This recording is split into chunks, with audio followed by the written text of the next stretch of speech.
like to be an observer while I'm shopping. What about you? I like to observe from afar when it comes to shopping. Yeah, from afar.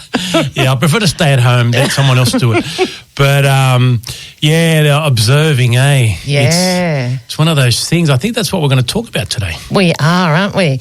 And observing, like being an observer and not taking in negativity from things that happen around us. How do you do that? Just sort of let it go without actually making it your own? Yeah, look, the word observe comes philologically from the same word as objectivism, you know. So it's like being being an object without sentiment, without being without emotion. Without emotion, that's right. Rather than a subject, you're an object. So when you observe, you're detached, and that's what we try to aim for in science, to be a detached observer. That's what science is. That's what it is, isn't it, when we do our experiments? That's correct, and as much as possible. But, you know, some would say that that's impossible because we are subjects by nature, which means that we have our own thoughts, our own belief systems, and all this stuff that come into play when we try to analyse something. And it's true to a certain extent, of course.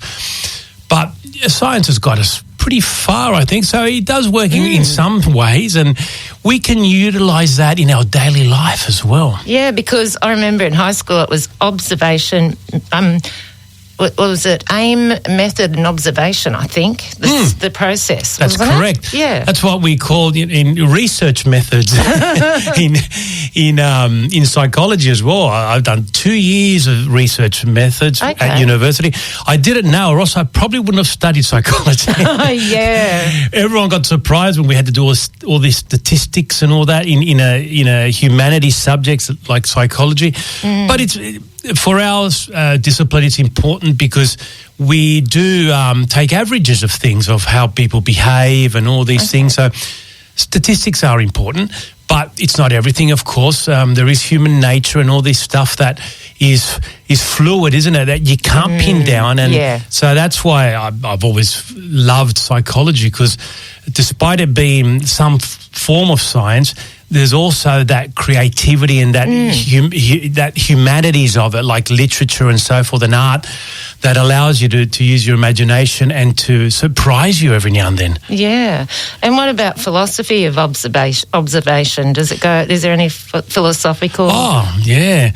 Well, obviously, philosophy. When we talk about philosophers like Aristotle and Plato, and when they called themselves philosophers, that meant they were scientists at the time. They just studied the world, anything that came, whether it's astronomy, human behaviour, the mind, agriculture, whatever it was. Then it started becoming a bit more specialist. Now, today, philosophy is more the study of how things may work in nature. So we call it natural philosophy in a way. And science is separate to that these days. But, yeah, it's the mother of all disciplines. And definitely when we observe a subject matter, whether it's face-to-face or whether it's just in our mind, because sometimes we can analyse an issue that happened 10 years ago or may happen. You know, we just say, I'm going to have to talk to my friend about this, and one can analyse it objectively and feel how it's going to go and know if I say this, they might react like that. So you can play these parts in your head, but as long as you're objective, because if not, then it happens like in chess, you know. Yeah. You have a couple of moves up your sleeve, strategies, but suddenly the other person moves the other way, and you go, oh, I wasn't planning for that one. Yeah. Suddenly it's checkmate. Yeah. And in life, you get those those things as well. You can't plan for it all, but you can become objective to a certain point that can help you with regards to how you see the world and how you're going to react and treat others. So when you're observing, you think of a few different outcomes, maybe. There are always different outcomes, what we call in science hypothesis. That's it. And it's an intelligent guess, roughly. And a lot of the time you do get there, sometimes you don't, and you have to change your hypothesis or you change your research method. Yeah? And in life it's a little bit like that. You change your tactic with people and you change your approach and how to do things because maybe you didn't get the right result. And that's why I think being an observer and observant, which is very important. A good listener. Yes. You need to really listen. Yeah, listening's good, and then maybe not rush into conclusions. Yeah, that's really, really good advice, Carlos, I think. Yeah, look, a lot of the times when we rush into conclusions, it's hard to retract. So you're better off waiting, being a bit more sure, never 100%, of course, because life never gives you 100% guarantees in anything. But, yeah, the beauty of observing and observing well and listening well, I mean, we call it perception, really, when we're perceiving things, whether it's through our ears, through our eyes. May not be the truth. Tactically, that's right. Yeah. And then you can analyse it internally, but always try to be as objective as possible. It's impossible, of course, to do it 100%, but because passion and emotion are necessary sometimes too.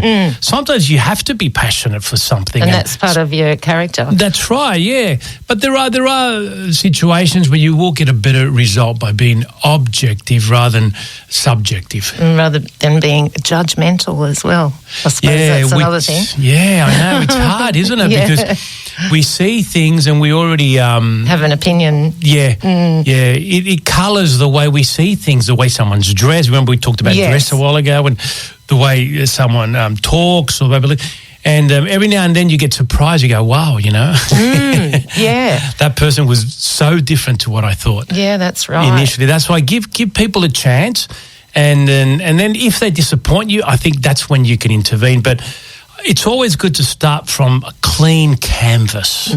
Love that. That's life, isn't it? That's right. And then start painting what you wish on there as it comes along. I've been watching a few little moments that they've got on the internet of, what's his name? Rob, the guy with the big afro that used to be on the 70s.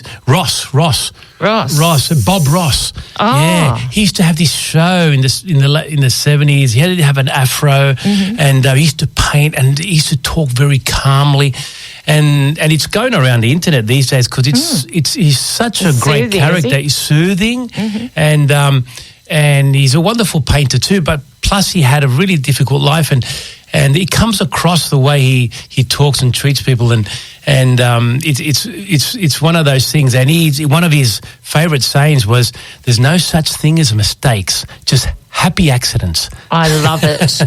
Good on you, Carlos. Thanks for coming in today. I wouldn't be anywhere else. Great. We're very lucky, and you'll be back next week, I hope. Yep. Good on you. I love this song from Police that you chose. Yeah. It's really lovely. Yeah, it's not my favourite from the Police, but it suits this subject matter.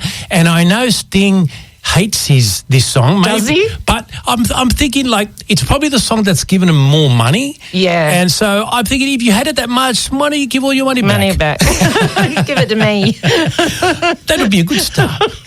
Here it is. Thanks, Carlos. Bye for now. Carlos Camacho, psychologist, Police Now, and Every Breath You Take.